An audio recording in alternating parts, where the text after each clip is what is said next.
আমি এখানে আসছি আপনাদের জন্য। আমি এখানে আসছি কারণ আমাদের কোনো মুসলিম ভাইকে এভাবে ধরে নিয়ে যাওয়া হবে, হয়রানি করা হবে, জঙ্গি মামলা দিয়ে তাদেরকে বঞ্চিত করা হবে, এর বিরুদ্ধে কথা বলার জন্য।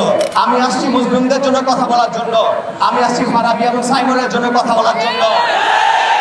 আমি আসছি অনেক দ্বীপ রানার জন্য কথা বলার জন্য। আমি আসছি ওই মুসলিমদের জন্য যারা প্রহসনের শিকার হয়ে এখনো বন্দী হয়ে আছেন, যাবজ্জীবন সাজা কাটতেছেন, ফাঁসির দড়ি তাদের সামনে ঝুলতেছে। এক মুসলিমের উপর আরেক মুসলিমের হক আছে। আমাদের কোনো ভাইকে যদি বন্দী করা হয়, আমাদের কোনো ভাইকে যদি মিথ্যা মামলা দেওয়া হয়, আমাদের কোনো ভাইকে যদি হয়রানি করা হয়, আমাদের কোনো ভাইকে যদি গুম করা হয়, আমাদের সবার এই ব্যাপারে সোচ্চার হতে হবে, শক্ত অবস্থান গ্রহণ করতে হবে। বাংলাদেশের এই কম এবং জমিনের ভবিষ্যৎ আমাদের উপর নির্ভর করতেছে, এই দায়িত্ব আমাদের গ্রহণ করতে হবে। আজকে যদি জঙ্গি নাটক শুরু হয়, সেটা ইসলামপন্থীদের মধ্যে সীমাবদ্ধ থাকবে না। যে অস্ত্র আজকে ইসলামপন্থীদের দিকে তাক করা হচ্ছে, সেই অস্ত্র কালকে সবার দিকে তাক করা হবে। যে মামলা আজকে ইসলামপন্থীদের দেওয়া হচ্ছে, কালকে সেই মামলা সবার দিকে দেওয়া হবে। বিসমিল্লাহ ওয়াসসালাতু ওয়াসসালামু আলা রাসূলিল্লাহ।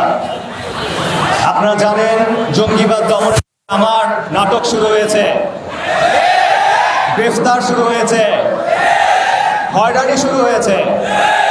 অথচ 2 দিন আগে এই সরকারের উপদেষ্টা, এই সরকারের কর্মকর্তারা বলেছে বাংলাদেশে জঙ্গিবাদ নেই।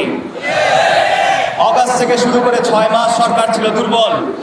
এই সময়টা ছিল জঙ্গি হামলার সুবর্ণ সুযোগ। সেই সময় কোনো জঙ্গি হামলা হয় নাই। বাংলাদেশে জঙ্গিবাদ থাকতো, এই সময়ে হামলা হতো। কিন্তু আমরা দেখছি যে এখন উদ্দেশ্য প্রণোদিতভাবে জঙ্গিবাদের নাটক শুরু করা হচ্ছে। কেন এই নাটক শুরু করা হচ্ছে আমরা জানি। কাদের খুশি করার জন্য এই নাটক শুরু করা হচ্ছে আমরা জানি।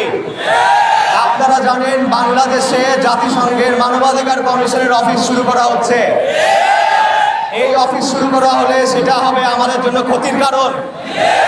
আপনারা জানেন সরকারের সাথে আমেরিকার বাণিজ্য চুক্তি হচ্ছে।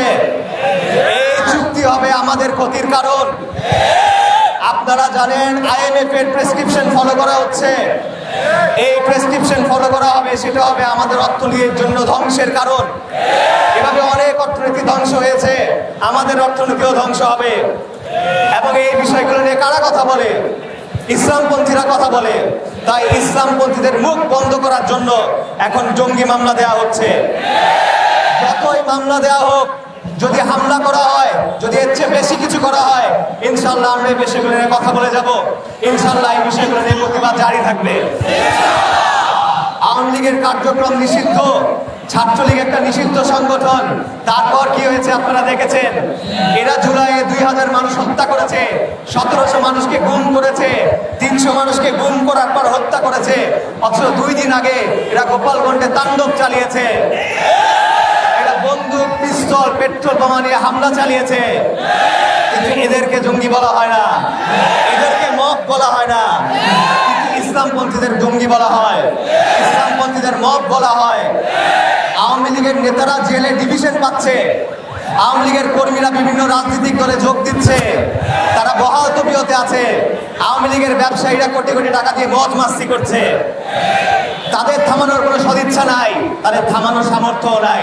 যদি সামর্থ্য না থাকে তাওহীদি জনতাকে বলুক, তাওহীদি জনতা তাদের একদিনের মধ্যে থামায় দিবে ইনশাআল্লাহ।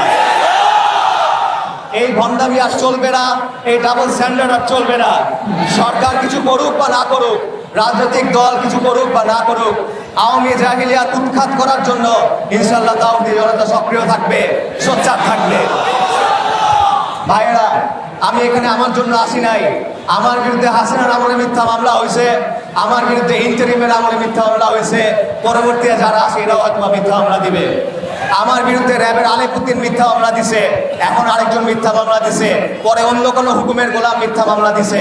হাসবুনাল্লাহু ওয়া নি'মাল ওয়াকিল। আলহামদুলিল্লাহ, এটা নিয়ে কোনো চিন্তা ভাবনা নাই। আল্লাহ আযজা ওয়া জাল উত্তম হেফাজতকারী এবং আল্লাহ আযজা ওয়া জাল একমাত্র বিচারক, তার ছাড়া আর কোনো বিচারের কোনো মূল্য নাই। আমি এখানে আসছি আপনাদের জন্য। আমি এখানে আসছি কারণ আমাদের কোনো মুসলিম ভাইকে এভাবে ধরে নিয়ে যাওয়া হবে, হয়রানি করা হবে, জঙ্গি মামলা দিয়ে তাদেরকে বঞ্চিত করা হবে, এর বিরুদ্ধে কথা বলার জন্য। আমি আসছি মুসলিমদের জন্য কথা বলার জন্য। আমি আসছি ফারাবি এবং সাইমনের জন্য কথা বলার জন্য। আমি আসছি অনেক দ্বীপ রানার জন্য কথা বলার জন্য। আমি আসছি ওই মুসলিমদের জন্য যারা প্রহসনের শিকার হয়ে এখনো বন্দী হয়ে আছেন, যাবজ্জীবন সাজা কাটতেছেন, ফাঁসির দড়ি তাদের সামনে ঝুলতেছে। ভাইয়েরা, খুব গুরুত্বপূর্ণ একটা কথা মাথায় রাখবেন, এক মুসলিমের উপর আরেক মুসলিমের হক আছে। আমাদের কোনো ভাইকে যদি বন্দী করা হয়, আমাদের কোনো ভাইকে যদি মিথ্যা মামলা দেওয়া হয়, আমাদের কোনো ভাইকে যদি হয়রানি করা হয়, আমাদের কোনো ভাইকে যদি গুম করা হয়, আমাদের সবার এই ব্যাপারে সোচ্চার হতে হবে, শক্ত অবস্থান গ্রহণ করতে হবে। এই বাহিনীগুলো অতীতে মিথ্যা বক্তব্য সাজিয়ে, অতীতে মিথ্যা গল্প সাজায় অনেক মুসলিমকে গুম করছে, অনেক মুসলিমকে হত্যা করছে, অনেক বোনদের ধর্ষণ করছে, অনেক মানুষকে মামলা দিছে। আজকে যে তারা সত্য কথা বলতেছে, এটা প্রমাণ কি? যে ভাইদেরকে গ্রেফতার, যাদেরকে বন্দী করা হয়েছে তাদেরও সত্যিকার অর্থে কোনো দোষ আছে কিনা সেটা যাচাই করতে হবে। যে ছেলেটাকে গ্রেফতার করা হয়েছে তাকে ফাঁসানোর চেষ্টা করা হয়েছে কিনা সেটা দেখতে হবে। তাকে কি টর্চার করে কোনো কথা জোর করে বলানো হচ্ছে কিনা সেটা যাচাই করতে হবে। শামীম মাহফুজ নামে একজনকে গ্রেফতার করা হয়েছে, অথচ তার নাম মামলায় নাই।